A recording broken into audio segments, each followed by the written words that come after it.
अरे वाह, मिल गया समय परमेश्वर का वचन सुनने के लिए। चलो, बहुत अच्छी बात है। एक बात बोलूं, आज हमारे पास परमेश्वर का वचन सुनने के लिए भी समय नहीं है। आज हम अपने आप को इतना बिजी बनाते हैं, हम टाटा बिरला अंबानी बन गए हैं ना, जैसे आज हमारे पास प्रभु के पास आने का समय नहीं है और ना ही हमारे पास प्रभु के वचनों को सुनने के लिए समय है। हम तो सोचते हैं सब कुछ हमें शॉर्ट में मिल जाए, सब कुछ शॉर्ट में मिल जाए। अपने आज 24 घंटे में से ना अपने जिंदा परमेश्वर को, जिसने हमें सांसें बख्शी है, जिसने हमें इस महामारी मार रोगों से बचाया है, उसके लिए आज हमारे पास 1 घंटा भी नहीं होता वचन सुनने के लिए। आज ये पूरा वचन सुनने में भी ना इंसान को जोर पड़ता है, जोर पड़ता है। खुदावन को जोर नहीं पड़ता आशीष देने के लिए। ध्यान से समझना, अगर बुरा लगा, अगर बुरा मान भी लिया तो नुकसान अपना ही है, ध्यान रखना। क्योंकि परमेश्वर के वचन को देखकर उस सटीक तलवार से ना हम बुरा नहीं मान सकते। वो तो आर पार छेद देती है। खुदा का वचन नहीं बदल सकता, हम भले ही बदल जाए, क्योंकि साफ लिखा है कि परमेश्वर कोई मनुष्य नहीं है कि झूठ बोले या अपनी इच्छा बदले। वो जीवित परमेश्वर है। अगर हम बुरा मान रहे हैं ना, तो अपने लिए ही नुकसान वाली बातें हैं। एक बात कहना चाहता हूँ, आज हमारे पास बाइबल खरीदने के लिए भी पैसे नहीं हैं, रोटी कपड़ा मकान के लिए पैसे हैं, बर्थडे पार्टीज बनाने के लिए पैसे हैं, सूट और बूट खरीदने के लिए पैसे हैं, और इधर उधर फालतू में उड़ाने के लिए पैसे हैं, फ़ोन खरीदने के लिए पैसे हैं, अपनी चीज़ खाने के लिए पैसे हैं। लेकिन बाइबल के लिए 200 रुपये हमारे पास नहीं हो पाते हैं। फ़ोन में लेकर हम बाइबल घूमते हैं और हम बोलते हैं हम यीशु के चेले, हम यीशु के विश्वासी हैं। आज हमारे पास ये उत्तम और जिंदगी के परमेश्वर के वचन की बातों के ना सुनने के लिए टाइम नहीं है आज हमारे पास। आज हम इतने बिजी हो चुके हैं, हमारे बहुत बड़े बड़े बिजनेस चल रहे हैं। कहानी किताबों की घड़ियाली ये कहानी नहीं है, ये जो बनाई हुई कहानियां नहीं है, ये परमेश्वर के वचन की जीवित बातें हैं, जीवित वचन है।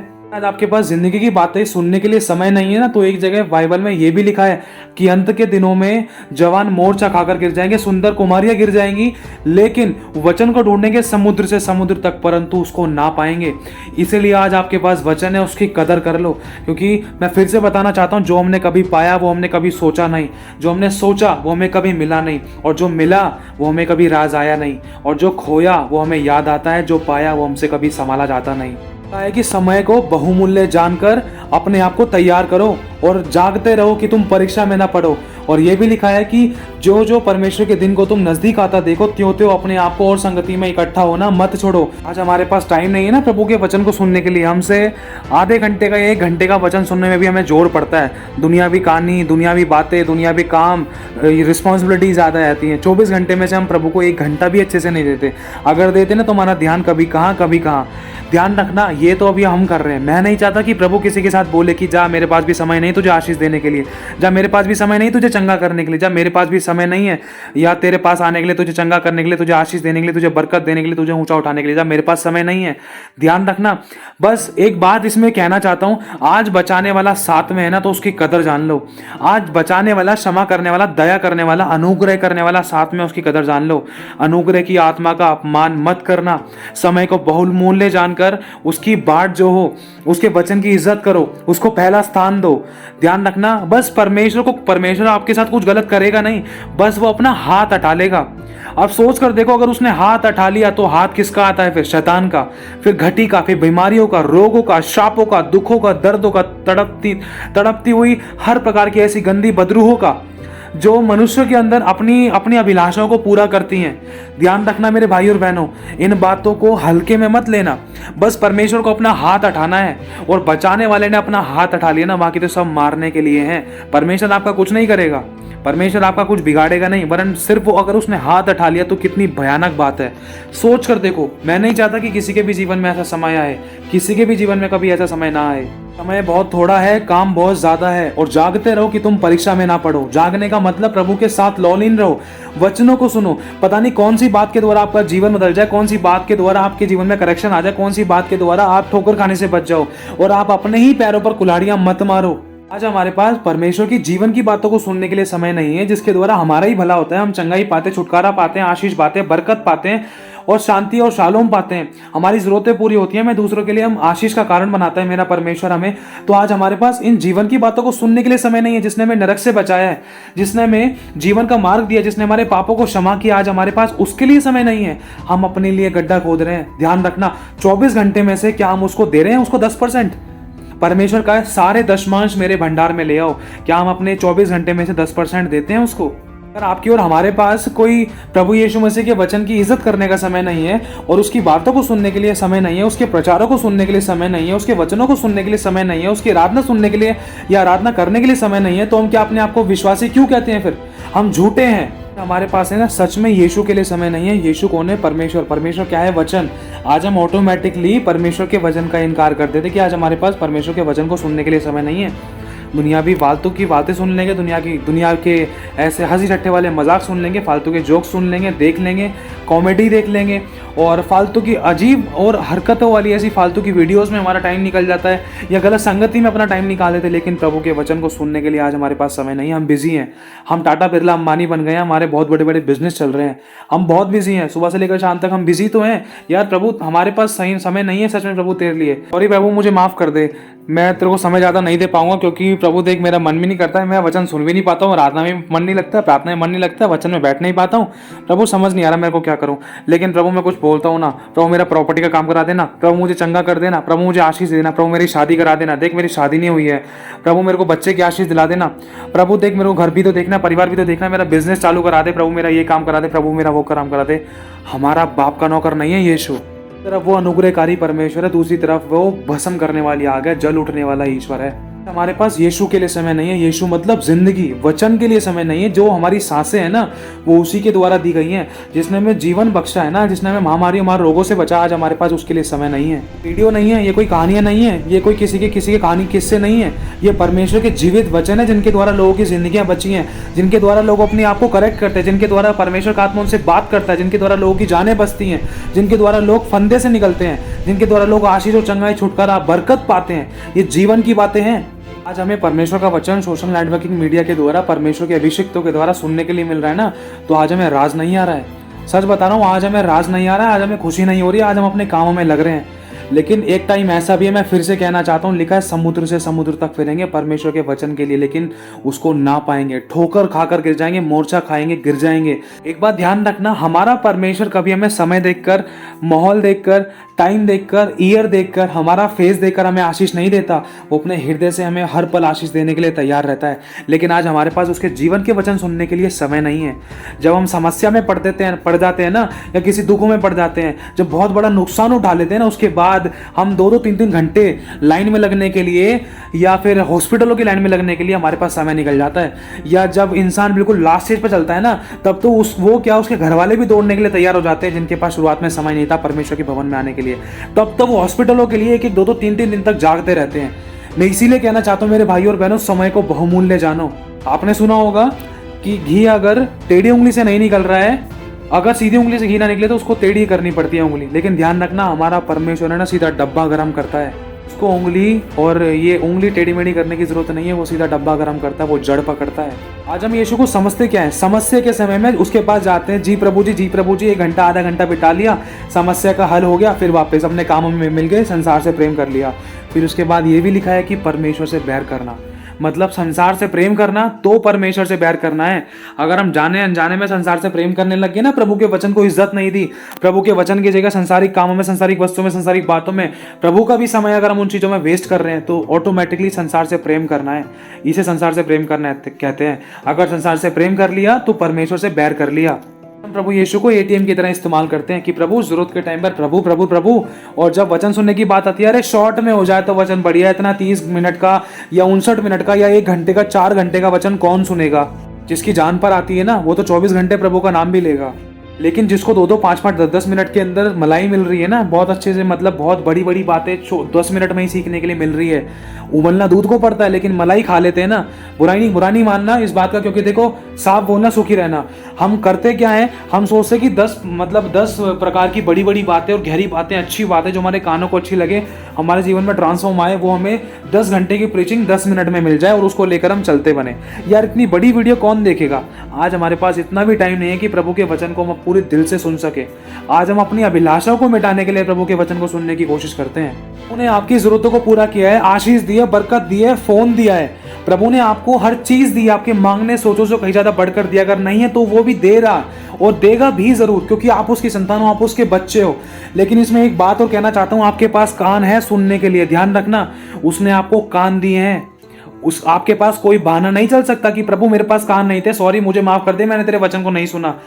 ऐसे बहाना नहीं चल सकता। मैं साफ कहना चाहता हूं, यीशु मसीह ना अभी एक पेड़ के नीचे बैठा हुआ वकील है।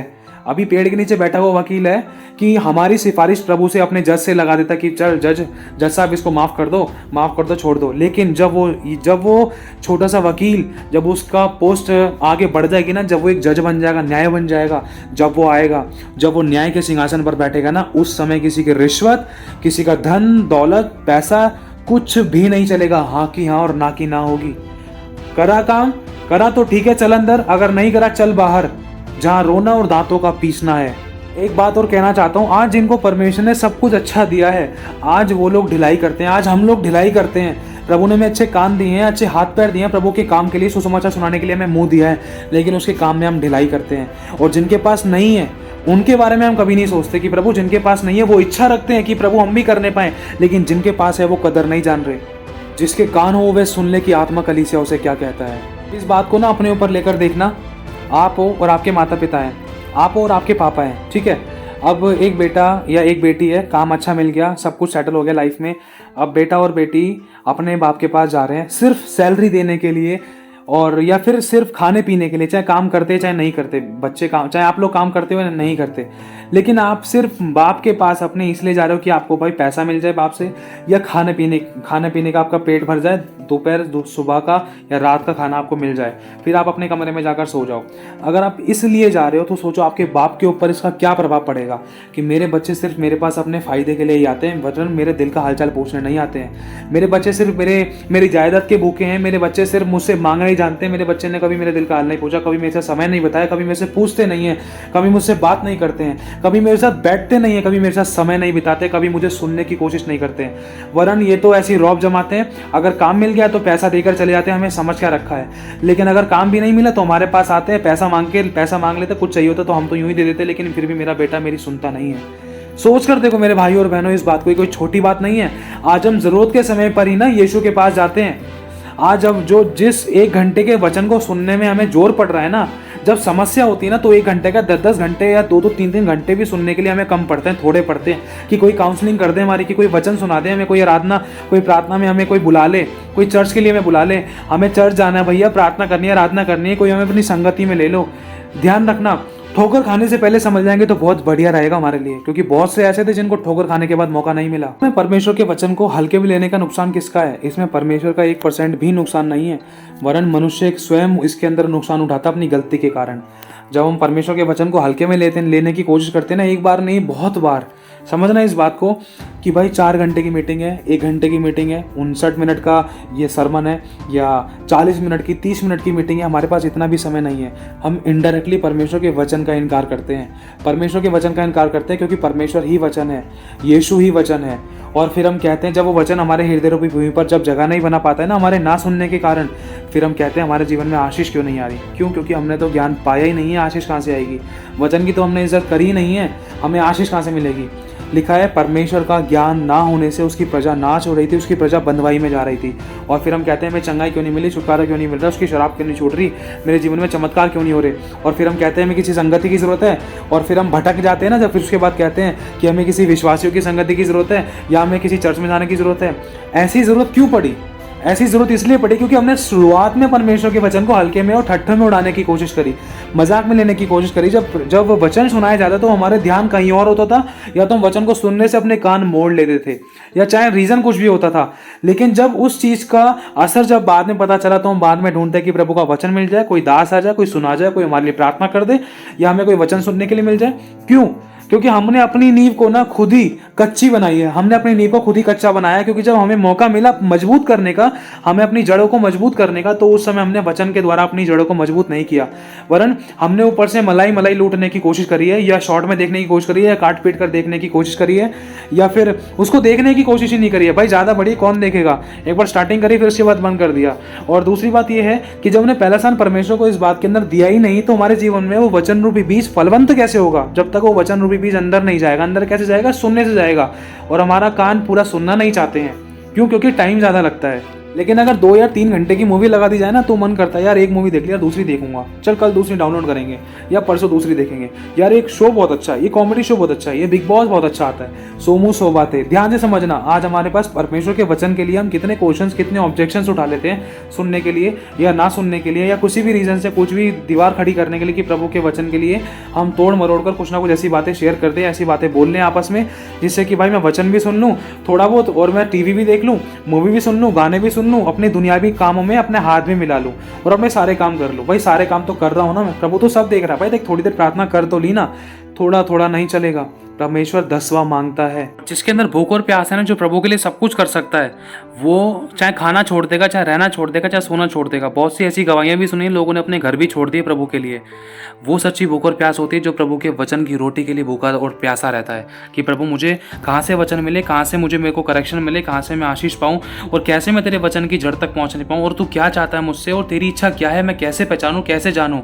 मतलब एक बाइबल को एक समुद्र की तरह इंसान लेता है अगर सच्चा विश्वासी है तो कोई, तो वो इसी तरीके से सोचेगा कि बाइबल एक समुद्री इतना बड़ा इतना गहरा समुद्र है जिसके अंदर डूबते जाओ उसकी गहराई नहीं मिलती। एक सच्चा विश्वासी ऐसा ही करेगा। लेकिन अगर कोई हम नाम के क्रिश्चियन है ना, तो हम सिर्फ यही सोचेंगे हमारे लिए कहीं से प्रार्थना हो जाए और हमें कहीं चर्च भी ना जाना पड़े, सब कुछ काम घर पे ही हो जाए और हमारे लिए कोई बढ़िया सी प्रोफेसी हो जाए और मतलब हम चर्च हल्का फुल्का प्रार्थना भी कर लें, हल्का फुल्का वचन भी पढ़ लें, सब कुछ हल्का फुल्का कर करके हम अपने आप को एक तरीके से मसीह बोलने के लिए अपने आप को संतुष्ट करने की कोशिश करते हैं। लेकिन मसीह जीवन बहुत सेंसिटिव है और बहुत पवित्रता का जीवन है, हम बहुत हल्के में लेते हैं। बहुत बार तो हम ये सोचते हैं कि 10 से 5 मिनट के अंदर 15-10 मिनट के अंदर हमें ऐसी बहुत गहरी गहरी बातें कठिन कठिन बातें सीखने के लिए मिल जाए जिससे कि भाई बहुत बड़ा भेद पाकर मुझे मज़ा आ जाए या आनंद आ जाए और बहुत बड़ी बड़ी गहरे रहस्य मुझे समझ में आ जाए और मुझे आशीष मिल जाए और मुझे ब्लेसिंग मिल जाए। 5-10 मिनट के अंदर ही मुझे बहुत गहरी और अच्छी बातें समझने के लिए मिल जाए और मुझे इसके अंदर पूरी संतुष्टि हो जाए। और हम चेतावनी वाली बातों पर तो हम ध्यान लगाने की कोशिश ही नहीं करते, हमें तो सिर्फ आशीष ही चाहिए कि भाई मुझे आशीष कैसे मिलेगी, मैं धनी कैसे होऊंगा, मैं ब्लेसड कैसे होऊंगा, मेरा काम कैसे होगा, या मेरा वीज़ा कैसे लगेगा, या फिर मेरा ये काम कैसे होगा, मेरे प्रॉपर्टी का काम कैसे होगा, मेरा ये काम कैसे होगा। 100 बातें हम आशीषों को लेकर ही सोचते हैं, लेकिन हम चेतावनियों को नहीं पकड़ते हैं, जिसके कारण हम समस्या में पड़ते थे। हम जड़ को नहीं पकड़ते हैं, हम आशीषों को पकड़ लेते हैं, आशीषों को पकड़ लेते हैं, हम आशीष देने वाले को नहीं पकड़ते हैं, हम आशीषों को पकड़ लेते हैं। ये बहुत बड़ी हमारी गलती है। और बाद में जाके जब वही आशीषें हमारे नुकसान का कारण बनती थी ना, फिर हम बाद में प्रभु के पास आते हैं, जब तक बहुत देर हो जाती है। परमेश्वर सबको बहुत प्रकार की आशीष देता है, लेकिन इंसान उसी के अंदर लोप हो जाता है। किसी को नौकरी, किसी को बिजनेस, किसी को बच्चा मिल गया, किसी को रोटी कपड़ा मकान नौकरी बिजनेस में उन्नति मिल गई और बहुत अच्छे से लाइफ प्रॉस्पर हो रही है, लेकिन इंसान परमेश्वर ही को भूल जाता है, अपने लाइफ को इतना बिजी बना लेता है कि प्रभु के लिए समय नहीं है। लेकिन जब वही चीज़ इंसान के जीवन में उसके घात का, उसके नुकसान का कारण बनती है ना, जब आंसू में होता है, जब अपने छोड़ जाते हैं और अपने दिल दुखाते हैं, जब सब विरुद्ध में हो जाते हैं, जब सब कुछ खत्म हो जाता है, जब सब कुछ नाश हो जाता है, या सब कुछ बिल्कुल घात होने वाला, खत्म होने वाला, जब सब कुछ आंसू और आंसुओं में और एक तरीके से कलेश वाला महसूस होता है, तब आते हैं हम प्रभु के पास। प्रभु सॉरी, मुझसे गलती हो गई थी, मुझे माफ़ कर दे। लेकिन फिर भी हमारा बाप कितना दीन और नम्र है। मुझे समझ नहीं आता उस परमेश्वर ने हम पर दया करी तो कैसे कर दी। हमारे ऐसे ऐसे काम होने के बावजूद भी उसके ऐसा दिल, मैं सच में उसके दिल की बड़ाई करता हूँ कि वो आज भी हमारे लिए अपनी बाहें फुलाकर खड़ा हुआ है, मुझ जैसे पापी को अपने सीने से लगाने के लिए। कि हमने कितनी बार उसके मुंह पर थूका, कितनी बार उसको ATM की तरह इस्तेमाल किया, कितनी बार उसके घाव को कुरेदा, कितनी बार उसका दिल दुखाया, फिर भी वो हमसे इतना प्यार करता है। मेरे को समझ नहीं आता। मैं तो कहता हूँ प्रभु तू अपना दिल मुझे दे दे, और फिर भी वो अपना बाहें फुलाकर खड़ा रहता है, आजा। बस वो एक यही कहता है कि अब तो आजा, अब तो आजा, अब तो आजा, अब तो आजा बेटा, अब तो आजा। बस वो यही कहता है, आजा, कोई बात नहीं, आजा आजा। और हम क्या करते हैं, जरूरत के टाइम पर प्रभु ये देते, प्रभु वो देते। जैसे एक चिप्स का पैकेट होता है ना, या बिस्किट का पैकेट है, उसमें से सामान निकाल लिया, खा लिया और पैकेट को फेंक दिया। उसी तरीके से आज हमने यीशु की हालत कर रखी है। अब एक बार जरा सोच कर देखो आप लोग, जैसे आप और आपके पापा हैं, आप अपने पापा से बात नहीं कर रहे हो, सीधे मुंह उनसे बातचीत नहीं कर रहे हो, उनका हालचाल नहीं पूछ रहे हो, उनके दिल की बातें नहीं पूछ रहे हो, उनके साथ समय नहीं बिता रहे हो और उनकी इच्छा को नहीं पूछ रहे हो, उनकी पसंद और नापसंद नहीं पूछ रहे हो और उनकी आज्ञा का पालन नहीं कर रहे हो। लेकिन चाहे आप अपने बाप को बहुत मोटी सैलरी दे रहे हो, तो आपका बाप क्या इस बात में खुश होगा कि मेरा बेटा मेरा दिल का हाल नहीं पूछ रहा है, इस पैसे का मैं क्या करूँगा, ये पैसा मेरा किस काम का, जब मेरा बेटा ही मेरे साथ नहीं बैठ रहा है तो किस काम का मेरा ये पैसा। सोच कर देखो बाप के ऊपर क्या वो पड़ेगा इसका असर। आज है ना, परमेश्वर अगर आपको आशीष दे भी देगा तो क्या सच में उसका दिल खुश होगा? एक बार पूछ कर देखो, क्या प्रभु तू मुझे सब कुछ दे रहा है, मेरे को तूने सब कुछ दिया है, चाहे भले ही आपको लग रहा है कि कुछ नहीं दिया, लेकिन फिर भी पूछना कि प्रभु आज जो भी मेरे पास है, आज मेरी सांसें बरकरार है, क्या प्रभु आज मेरा जीवन तेरे ग्रहण योग्य है? क्या मैं स्वर्ग में सेटलमेंट हो सकता हूँ?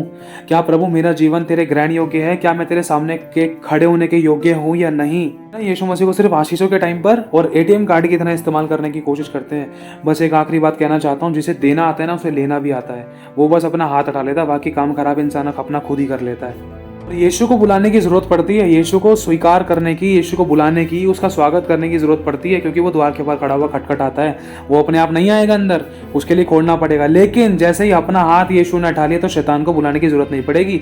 और शैतान चोरी करने, नाश करने और घात करने आता है। वो क्या चुराता है आपको पता है? शांति, चैन, विश्राम, आशीष और बरकत सब चुरा लेता है। ध्यान रखना, वो कहीं का नहीं छोड़ता इंसान को, ना यहाँ का छोड़ता ना वहाँ का छोड़ता। ऐसी हालत बना देता है, ना बंदा, ना धोबी का कुत्ता, ना घर का, ना घाट का।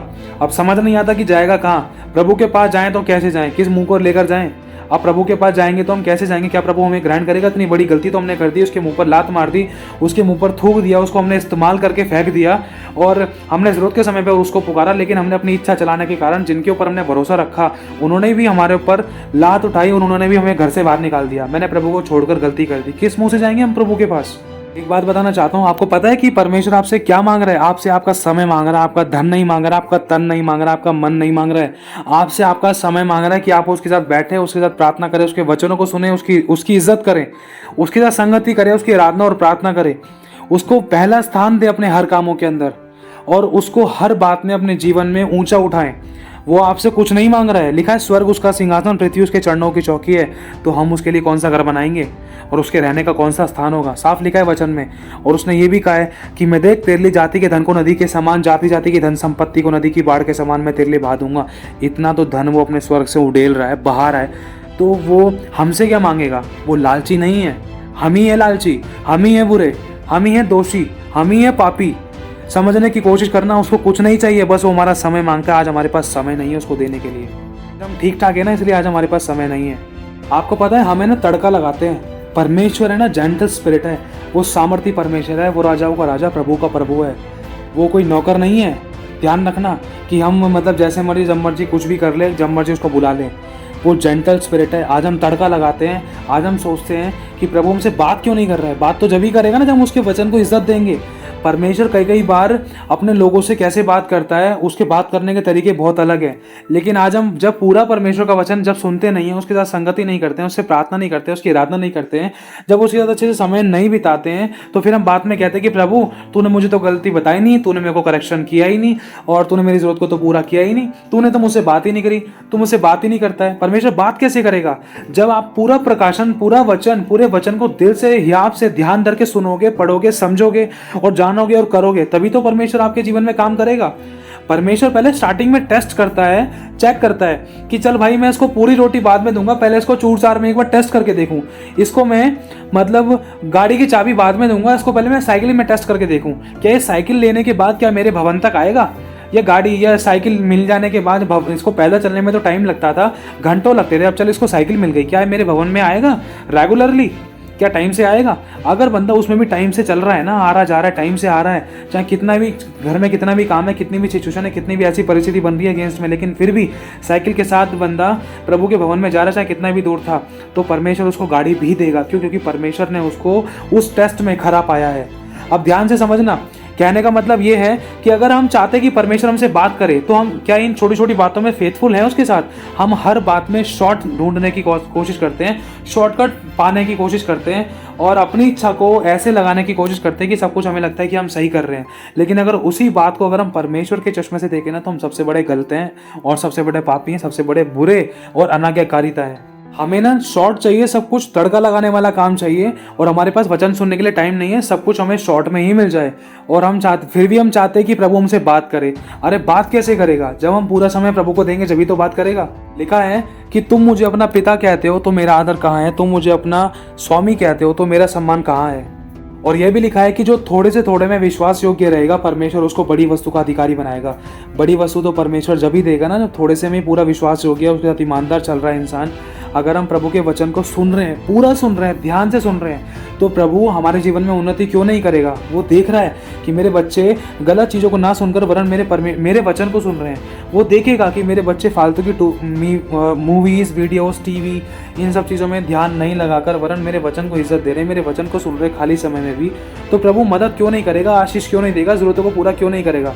ध्यान से समझना इस बात को। में लिखा है कि जो प्राण देने तक विश्वासियों की रहेगा, परमेश्वर उसको बड़ी वस्तु का अधिकारी बनाएगा। जो आखिरी सांस तक, जो अंत तक धीरज धरे रहेगा, वो उद्धार उसी का होगा। साफ लिखा है, जो अंत तक धीरज धरे रहेगा उद्धार उसी का होगा।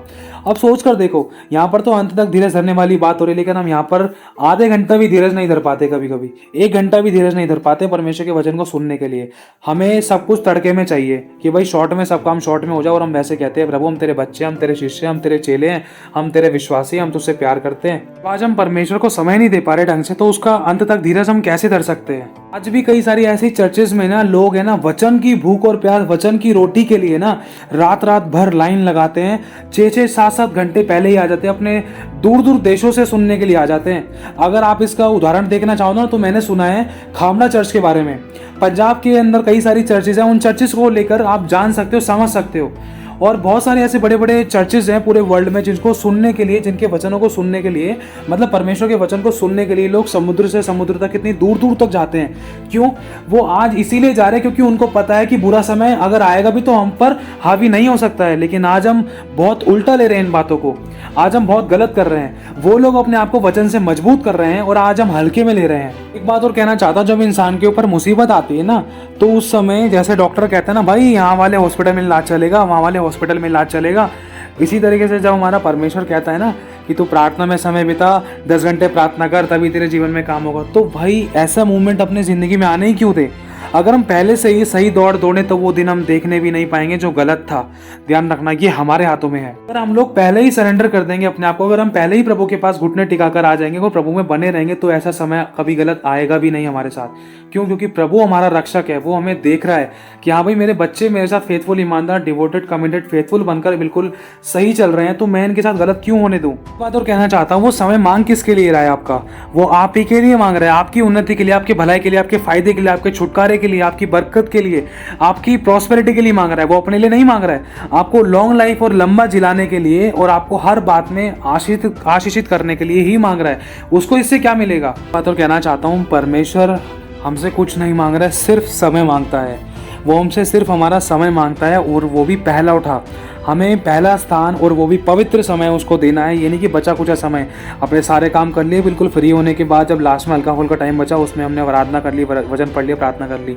कभी कभी परमेश्वर हमारी परिस्थिति को देख लेता है कि बच्चे की बॉडी अभी जवाब दे रही है कि भाई बच्चा थक गया है और बहुत काम कर लिया, रिस्पॉन्सिबिलिटी निभा ली, अभी टाइम नहीं है। परमेश्वर जानता है, एक बाप अपने बच्चों की ज़रूरतों को जानता है। लेकिन ये बात है ना हमेशा नहीं चल सकती है। परमेश्वर को पता है कि भाई मेरा बेटा बिल्कुल ठीक ठाक है, बैठ सकता है, लेकिन अगर हम फिर भी नहीं बैठ रहे तो वहाँ पर हम गलत हैं। और वचन में लिखा है कि पौलुस अपनी देह को मारता कूटता और अपने वश में लाता था कि हाँ प्रभु की आत्मा की अगुवाई में वो चल पाए। तो मेरे भाई और बहनों, ये वचन हम सबके लिए, हम सबको सतर्क रहना है, परमेश्वर के वचन को हल्के में नहीं लेना है। अगर हम बिल्कुल नहीं सुन रहे ना, प्रभु के साथ संगति नहीं कर रहे, आराधना नहीं कर रहे, वचन नहीं पढ़ रहे, प्रार्थना नहीं कर रहे, तो प्लीज़ आप परमेश्वर के वचन को सुनने की ज़रूर कोशिश करें। अपने पूरे 24 घंटे में से 10% अपने प्रभु को दें, मतलब 2.5 घंटा अपने प्रभु को देने की पूरा ज़रूर कोशिश करें। वो सिर्फ आप ही के लिए है, ध्यान रखना। वो 2.5 घंटे आप प्रभु के साथ बिताएं, चाहे उस समय में आप चाहे आराधना करें चाहे प्रार्थना करें, लेकिन प्रभु के साथ बैठें और उससे बातचीत करें, उसके साथ संगति करें। वो 2.5 घंटे पे अधिकार सिर्फ प्रभु का है, इस बात का ध्यान रखना। आपको 2.5 घंटा प्रभु को देना ही है, देना ही है, देना ही है, इस बात का ध्यान रखना। अगर आप चाहते हो आपकी लाइफ फ्रूटफुल हो जाए और प्रॉस्पर हो जाए और ब्लेसेड हो जाए, तो उसके लिए आपको अपना 10% अपनी ज़िंदगी का देना होगा, और उसके लिए बेस्ट परमेश्वर आपको देगा। और परमेश्वर किसी का कर्जदार नहीं है, लिखा है प्रभु में किया गया परिश्रम व्यर्थ नहीं है। तो मेरे भाई और बहनों, इन बातों का ध्यान रखना। एक बात और कहना चाहता हूँ, जो प्रभु के नाम पर विश्वास करते हैं, जो प्रभु की सेवा करने की कोशिश करते हैं, या जो नए विश्वासी, चाहे किसी प्रकार के प्रभु के विश्वासी, जो प्रभु के लोग हैं, अगर वो अपना 2.5 घंटे से ज़्यादा देंगे तो उनकी आत्मिक उन्नति और ज़्यादा होगी। उदाहरण के तौर पर आपको शॉर्ट में बताना चाहूँगा, जो काम आप 10 महीने में नहीं कर पा रहे थे ना, वो काम आप 10 दिन में कर सकते हो। लेकिन इस बात के लालच से मत करना, सिर्फ अपनी आत्मिक उन्नति और परमेश्वर की महिमा के लिए करना। और प्रभु में किया गया आपका परिश्रम व्यर्थ नहीं है। जितना आप अपना प्रभु को दोगे, जितना आप अपने आप को परमेश्वर के आगे सरेंडर करोगे, समर्पित करोगे, जितना आप अपने आप को परमेश्वर की हुजूरी में रखोगे, उतना सब चीज़ें आपके पास, परमेश्वर की ब्लेसिंग्स, जो भी आपकी ज़रूरतें हैं परमेश्वर की इच्छा के अनुसार, जिसमें कि आपकी भी भलाई है, दूसरे के लिए भी आप आशीष उद्धार का कारण बनो, वो आपके पास खींची चली आएंगी। क्योंकि लिखा है, धन्य है वे जो धार्मिकता के भूखे और प्यासे हैं, क्योंकि वे तृप्त किए जाएंगे। खुदावन जब आपसे प्यार करता है तो आपकी ज़रूरतों को क्यों पूरा नहीं करेगा? लेकिन ताली दो हाथ से बजती है, एक हाथ से नहीं। हमें अपने हिस्से का काम करना है। इसीलिए डरते कांपते थरथराते हुए उसकी उपस्थिति में चलना शुरू करो और उसके साथ साथ चलो, उसको पहला स्थान दो और 10वें हिस्से से ज़्यादा दो। प्रभु आप सभी को आशीष दे, आप सभी को जय मसीह की।